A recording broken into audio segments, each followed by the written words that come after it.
Oi, gente, tudo bem com vocês? Eu sou Viviane Santos e hoje eu serei a sua professora de língua portuguesa, tá certo? Nós estamos ao vivo nos estúdios do Educa Recife, mas eu gostaria de lembrá-los, como sempre, que a nossa aula ficará disponível nas plataformas digitais, caso você queira reassistir essa aula, rever esse conteúdo. Então, primeiro, vamos colocar o QR Code para aquelas pessoas que ainda não baixaram o aplicativo, não estão conseguindo aí acessar o nosso chat. Então, tá aí na tela, você tem o QR Code dos celulares Android e dos celulares iOS também. Então, baixe o aplicativo, participe da nossa aula ao vivo, tá certo? Quem comanda o chat de hoje da nossa aula é a professora Camille Borba. Vamos dar um oi para ela? Oi, gente, tudo bem? Como é que vocês estão? Bem-vindos a mais uma aula maravilhosa de língua portuguesa. Eu já que sou suspeita, né? Porque adoro. Estou aqui no chat de olho em vocês, então interajam, tirem suas dúvidas, comentem, que é sempre um prazer, tá? Um beijo e boa aula. Isso, não fiquem tímidos, não se acanhem, participem do chat, deixe o seu comentário, coloque também a sua pergunta, o seu questionamento, tá certo? Qualquer coisa, se não conseguir fazer essa interação conosco agora, você pode ir lá no nosso canal no YouTube, a aula também ficará disponível lá para você curtir, comentar, compartilhar e também se inscrever no nosso canal. Por último, mas não menos importante, a nossa aula será traduzida simultaneamente para a língua brasileira de sinais pela nossa querida intérprete Elaine. Seja bem-vinda, Elaine. Então vamos lá, né? Vamos começar a aula de hoje. Hoje a gente começa um tema novo, a gente começa a falar sobre as conjunções. É um tema gramatical e eu sei que vocês sempre entortam o nariz um pouquinho para a gramática, mas eu prometo que vai ser bem levinho, a gente vai conseguir ver tudo com tranquilidade. Bora lá? Oi? Assim que ligar aqui. Primeiro, antes de tudo, se organize na sua cadeira aí. Separe o seu material de estudo, a sua caneta, o seu caderno, se ajeite na poltrona, desculpa. E se for o caso, se você tiver alguma dificuldade em utilizar o chat, você pode chamar algum adulto responsável, alguém que possa auxiliar aí para que você faça essa comunicação com a gente aqui ao vivo, tá certo? Então vamos lá. Você já ouviu falar das conjunções? Eu tenho certeza que sim, né? Ao longo da nossa vida escolar, a gente vai aprendendo as classes de palavras, a gente vai aprendendo como elas se relacionam, qual é a função que elas exercem dentro da frase. Então, de alguma forma, a gente já ouviu falar sobre as conjunções, embora um ou outro possa não lembrar do que se trata, né? Então, a gente vai relembrar aqui o caminho para se entender as conjunções. Elas fazem parte das 10 classes gramaticais de palavras, né? Essas classes que a gente está repetindo aí várias vezes desde o 6º ano. Então, a gente tem os substantivos, que é uma classe gramatical que dá nome às coisas e os objetos e as sensações.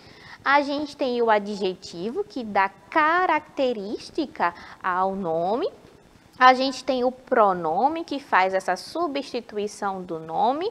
A gente tem também o artigo, né, que acompanha o nome aí antes do nome, no caso. A gente também tem o advérbio, que faz a modificação do verbo. A gente tem a preposição, que faz a junção entre palavras. A gente tem as interjeições também, que são uma representação das nossas emoções. O numeral, que enumera, né, dá número. O verbo, que indica a ação aí do nome, e nós temos a conjunção. A conjunção a gente vai ver agora do que se trata. Mas o que são conjunções, Vivi? A gente vai definir agora o que são conjunções. Pode passar. As conjunções são palavras invariáveis, ou seja, que não são flexionadas em gênero e número. Essas palavras ligam orações ou termos semelhantes, ou seja, de mesmo valor gramatical. A gente vai ver aí os exemplos disso mais esmiuçadinho, caso não tenha ficado aí completamente explicado o exemplo, porque é um conceito enrijecido, né? Engessado, e aí vocês podem ter alguma dificuldade. Vocês podem dizer, poxa, Vivi, eu não entendi nada disso aí, eu não entendi esse conceito. Então, vamos para a prática ver como é que a gente consegue perceber aí. A gente sabe que conjunção é uma palavra invariável, ou seja, ela não varia nem em número nem gênero, né? Então, não vai ter masculino e feminino, não vai ter singular e plural, é uma palavra invariável. E ela faz essa junção aí entre termos semelhantes, ou seja, substantivo e substantivo, ou orações, né? A gente viu nas aulas passadas também o que são orações. Então, vamos lá, vamos ver como é que a gente exemplifica as conjunções. Primeiro, eu trouxe um exemplo aqui, ó. Ela joga xadrez e vôlei. A gente tem a conjunção e, fazendo essa ligação aí entre xadrez e vôlei, que são palavras o quê? Semelhantes, são palavras que pertencem à mesma classe gramatical. Então, aqui a gente tem 2 substantivos. Então, a gente consegue reconhecer as conjunções porque, segundo o conceito que a gente acabou de ver, elas fazem aí essa ligação entre 2 termos semelhantes, tá certo? Então, xadrez e vôlei são 2 substantivos. O que mais? Eu iria à festa, mas estou cansada. Nesse caso aqui, a gente tem 2 orações, né? Lembra que as orações são frases e são marcadas pela presença de um verbo? Então, a gente tem o primeiro verbo ir na primeira oração e estar na segunda oração. Então, a gente tem o mais, que é essa conjunção aí adversativa, fazendo a ligação entre as 2 orações. Tá certo?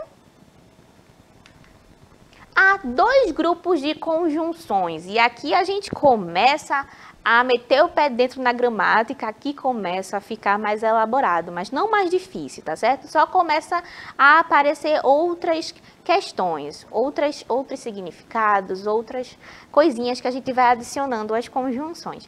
Há 2 tipos de conjunções, as coordenadas e as subordinadas. Vamos lá, vamos ver quais são elas. Hoje, na aula, a gente vai ver as coordenadas. As subordinadas, a gente vai ver mais pra frente, em outra aula, já que a gente tem 3 aulas sobre o tema, tá certo? As conjunções coordenativas são aquelas que ligam 2 orações independentes, dependendo dos sentidos que elas podem acrescentar às orações que elas conectam.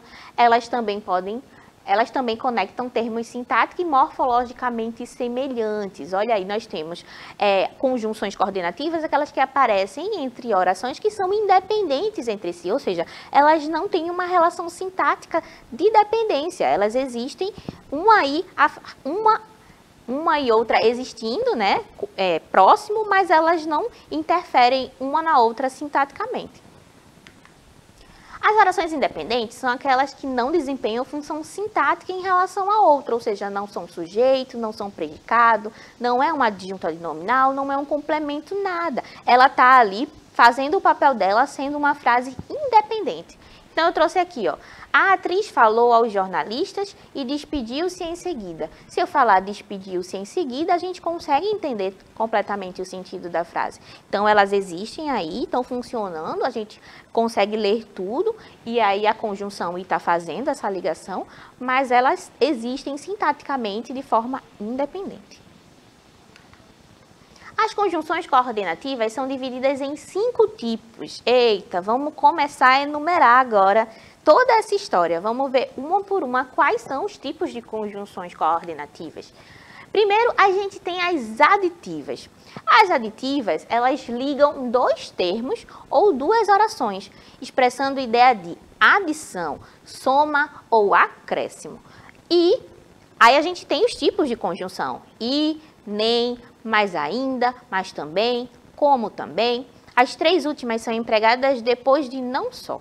Então, a gente tem aí um exemplo. O homem não só era misterioso, como também excêntrico. Então, eu estou dizendo uma característica do homem, eu estou dizendo que ele é misterioso, e estou adicionando uma outra, como também. Então, aí se estabelece uma relação de adição. E por isso a gente chama essa conjunção, ou como também, de aditiva, tá certo? Porque ele está adicionando um outro sentido, uma outra coisa à nossa oração anterior. Massa, né? Não é complicado. Deixa eu ver qual é o exemplo. O 2 que eu coloquei aqui, Beatriz não estuda nem trabalha. Então, eu estou adicionando outro sentido. Então, ela não faz nem uma coisa nem outra, tá certo? O mesmo sentido. Adversativa. A adversativa estabelece relação de oposição. O nome já diz aí, já dá uma pista do que se trata. Contraste ou sentido adverso, ou seja, oposto, entre dois termos e duas orações. Quais são os exemplos dessas conjunções, Vivi? Mas, porém, todavia, contudo e com valor de mais, né, com valor de oposição. Se não, entretanto, no entanto, não obstante, um monte de palavras, né? Vai com calma, respira, lê de novo, para poder internalizar. Qualquer dúvida, volta. Então, a gente tem aqui o primeiro exemplo. O lugar era ruim, contudo, quiseram ir lá. Bom, se o lugar é ruim, né, o mais lógico seria ninguém querer ir lá. Então, mas as pessoas foram mesmo assim. Então, ela é uma ideia adversativa, que vai contra a lógica. Então, a gente tem uma conjunção aí que une as orações adversativas, porque por mais que as pessoas tivessem achado ruim o lugar, elas ainda foram lá. Então, aqui o contudo faz essa ideia de contraste entre a ideia e a ação que foi tomada pelas pessoas. Na segunda frase, a gente tem assim, não ganhamos o campeonato, todavia jogamos bem. Então, assim, uma conclusão lógica de ter jogado bem o campeonato seria ter ganho o campeonato, né? Afinal, quem joga bem normalmente leva, mas nem sempre. Então, eu uso todavia para marcar essa contrariedade da minha expressão. O que aconteceu não foi o que a lógica permitiu, tá certo? As alternativas. As alternativas ligam palavras e orações, estabelecendo entre elas uma relação de alternância, o nome também é bem explícito, ou exclusão. São as famosas ou, ora, ora, já, já, quer, quer, seja, seja. Então, a gente tem aí a primeira frase. A menina, ora, me olhava, ora se escondia. Então, em um momento ela olhava e em outro momento ela se escondia. Então, ela vai alternando aí as ações diante de você, tá certo? Ele está fazendo essa alternância. No segundo exemplo, ou o visitante estava transtornado ou disfarçava bem suas reações, tá certo? Então, a gente tem aqui duas situações, duas ações diferentes também, que marcam o comportamento da pessoa. Então, é quando a gente tem essa alternância de comportamento. Massa? As conclusivas. Elas iniciam orações que expressam conclusão ou ideia consequente do que se disse anteriormente. Quais são essas conjunções, Vivi? Logo, pois, depois do verbo, portanto, assim, por isso, por consequente, etc. Então, no exemplo que a gente tem aqui, ó, eu não tinha ingresso, portanto, não pude ver o filme. Se eu não tenho ingresso, qual é a conclusão que eu tiro disso? É que eu não vou conseguir ver o filme. Então, a conjunção conclusiva, ela vem nesse sentido de dar ênfase, né, de chegar a um resultado com base no que eu estou dizendo, na minha oração anterior. Também não é difícil, né? E as explicativas, Vivi, estamos acabando, né? Foi um monte já. Vamos lá. As explicativas, elas ocorrem quando a segunda oração coordenada dá uma explicação sobre o motivo ou a razão do que se afirmou da primeira, né? É quando eu vou explicar alguma coisa. Quais são as minhas conjunções, Vivi? Que, quando equivale a porquê, pois, antes do verbo, porquê e porquanto. Então, no exemplo que eu tenho aí, eu digo assim, não me pergunte sobre isso, porque ainda é um mistério. Então, eu estou aí explicando por que você não deve me perguntar sobre isso, porque provavelmente eu não sei a resposta, eu não sei, é uma coisa que eu ignoro. Então, eu estou explicando os motivos. E aí, o porquê entra nessa frase como uma conjunção explicativa. Massa, né? Então, aqui eu trouxe umas frases. Agora, a gente vai ver frases separadas e a gente vai tentar unir essas frases com conjunções dos 5 tipos que a gente acabou de ver, tá certo? E vai aí colocar a mais adequada. Então, por exemplo, eu tenho aqui uma frase. Não desanime diante das dificuldades, a recompensa vale o esforço. E eu preciso colocar uma conjunção explicativa. qual será a conjunção explicativa que cabe dentro dessas duas orações para fazer essa junção? Será que vocês conseguiriam me dizer? Bom, a gente viu que a explicativa ela precisa explicar, né? Então, qual seria a conjunção mais adequada a essa frase? Acertou quem disse pois, né? Não desanime diante das dificuldades, pois a recompensa vale o esforço. Vale o esforço. Poderia ser por quê também? Então, ela está aí explicando que ninguém deve desanimar, porque o final recompensa todo o esforço que foi anterior. Então, a gente percebe aí como o sentido ajuda a gente na hora de escolher uma conjunção adequada para unir as orações, né? Bom, eu tenho outra frase. Ele é uma pessoa competente, na verdade, duas, né? E é capaz de falhar algumas vezes, como qualquer um de nós. Eu tenho uma ideia adversativa. Qual será a conjunção que se adequa aí mais a esse contexto? Será que vocês estão falando aí no chat alguma coisa? Será que alguém me respondeu? Eu acho que eu vou intimar a professora Camille a participar, ver se alguém está assistindo aí e interagindo. Oi, professora Vivi, tem muita gente vendo. Temos, inclusive, 2 Marias e uma delas gosta de gramática, veja Meu só. Jesus, graças a Deus. A gente sempre fica feliz, né? Ninguém respondeu aqui ainda, mas temos uma aluna aqui chamada Beatriz que disse: eu sei que sou isso, mas não preciso humilhar. Beatriz, me desculpa, não foi a intenção. Eu expliquei para ela que foi hipotético. E veja, se ela está assistindo a aula, ela já estuda. Então já não foi com ela. Exatamente, Beatriz, já não é com você, tá vendo? É só um exemplo hipotético, tá certo? Não fiquem com raiva da professora, senão a professora vai colocar todos os exemplos agora com Vivi e Camille, para não ter mais problema, tá certo? Então vamos continuar, continuem participando do chat, tá certo?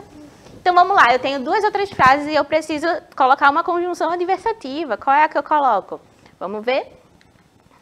Ele é uma pessoa competente, no entanto, é capaz de falhar algumas vezes, como qualquer um de nós, não é mesmo? Então, aí a gente cria uma ideia de adversativa, né, de uma ideia contrária, e que faz essa união entre as duas orações, e a gente percebe que ela cria um sentido único e todo, né? Não fica faltando nada. Ele quer ficar rico e deve trabalhar com muito afinco, conclusiva. Quais são as conjunções conclusivas que a gente viu agora há pouco? Qual será que se adequa mais a esse contexto? Bora ver? Ele quer ficar rico, logo deve trabalhar com muito afinco, né? É uma conclusiva. Então, para ficar rico, eu preciso fazer isso. Então, é uma ideia aí, é uma conclusão a que eu chego a partir da minha frase anterior. Venham agora, vão perder a hora. Eu preciso que essa junção dessas 2 frases me dê uma ideia adversativa. Então, venham agora, tananana, vão perder a hora. Como é que a gente coloca, como é que a gente completa essa frase? E se a gente colocar um se não? Venham agora, senão vão perder a hora. Olha como tudo faz sentido, o universo está fazendo sentido agora diante dos olhos de vocês. Então, a gente usou uma conjunção adversativa para unir essas 2 orações, tá certo? E ela continua aí fazendo sentido. Minha amiga não foi à festa e avisou que viria. Contudo, eu preciso de uma ideia de adição, né? Uma conjunção aditiva. Como é que eu faço isso? Minha amiga não foi à festa, nem avisou que viria. Olha só, que falta de consideração, não é mesmo? Então, aí eu tenho uma ideia sendo adicionada à outra. Massa? E por último aqui, para já no finzinho da nossa aula, eu trouxe um poema de Drummond. Como vocês sabem, eu sempre gosto de colocar a interpretação de texto, né? Eu acho que não dá para fazer as coisas desconectadas, não dá só para aprender gramática, embora nós tenhamos aí alunos que gostam de aprender gramática, o que é muito bom. Mas a gente precisa relacionar isso com outros conhecimentos, com outros saberes. Então, eu trouxe aqui um poemazinho de Drummond que a gente vai ler, a gente vai tentar entender o que é que a gente consegue absorver desse poema dele, tá certo? Então, eu vou ler. Ficou bem clarinho, mas eu vou ler. Poesia. Gastei 1 hora pensando um verso que a pena não quer escrever. No entanto, ele está cá dentro, inquieto, vivo. Ele está cá dentro e não quer sair. Mas a poesia deste momento inunda minha vida inteira. Então, a gente tem aí o poema de Carlos Drummond de Andrade, né? E a gente tem um termo destacado, né? Lembra que a gente está estudando conjunções? Então, obviamente, o que está destacado conversa com o tema da nossa aula de hoje. Então, a gente tem esse no entanto destacado. De cara, assim, a gente sabe que ele significa alguma coisa, né? O poema significa alguma coisa, tem a intenção do eu lírico, mas também o termo sublinhado, no caso aqui destacado, também indica alguma coisa. Vamos ver o que a gente consegue inferir desse poema? Qual é o assunto do poema? Será que vocês saberiam me dizer qual é o assunto de cara, assim? Será que alguém no chat poderia me dizer? Não sei se eu espero, não sei se eu falo, mas vamos, quer falar? Perguntei aqui, coloquei no chat, vamos ver se alguém está respondendo. Ainda nada, mas tenhamos fé. Mostrem que vocês estão ligadinhos na aula. Bom, mas caso não dê tempo de responder, eu vou conversando com vocês, tá certo? O poema, ele fala da construção do fazer poético, ou seja, de como eu faço a minha poesia, né? De como o eu lírico desse poema está ali sofrendo o seu processo de criação. Porque ele está angustiado, a poesia existe dentro dele, mas ele não consegue externar essa poesia com tanta facilidade, né? As palavras não vêm à cabeça dele com tanta facilidade, então ele precisa ali fazer um esforço para conseguir traduzir por meio das palavras tudo aquilo que ele está sentindo. Então, é um poema que fala desse próprio processo de criação do poema, da angústia de se criar um poema. E qual é a principal angústia do eu lírico? Eu pergunto para vocês, muitas perguntas hoje, muitos questionamentos. A pergunta, o que é que angustia esse eu lírico? É ele não conseguir externar aquilo que ele está querendo externar, né? Não fazer poesia de forma tão por meio de dom, como as pessoas acreditam, né? Muita gente acha que o fazer poético é inspiração, é dom. É isso também. É necessária alguma dose de inspiração? É, mas é necessário também muito trabalho com a língua, muito trabalho para a escolha do léxico, para que ela fique musicada, para que a língua ela consiga dizer exatamente o que o eu lírico quer dizer, porque às vezes a gente sofre um bocado para dizer alguma coisa que a gente está sentindo, né? Então a angústia do eu lírico é justamente essa, de que as palavras elas não consigam aí ir para o papel. Inferimos no poema que? O que é que a gente consegue extrair desse poema, Viviane? Esse arrudeio todo, para me dizer o que é. Vamos lá, primeiro que o poema é metalinguístico, que danada é isso?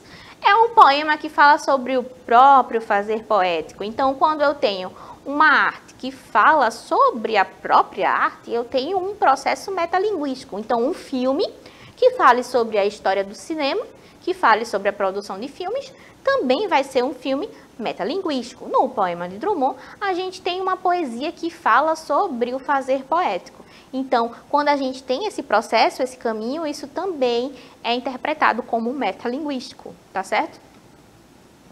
Segundo ponto, o eu lírico sofre por não conseguir escrever a sua poesia, né? E é disso que se trata todo o poema. Ele está lá angustiado, querendo colocar no papel aquilo que ele sente, as emoções que sente, mas não acha as palavras, o poema não se faz. Então, essa também é a principal angústia do poema, como a gente viu, né, na pergunta anterior.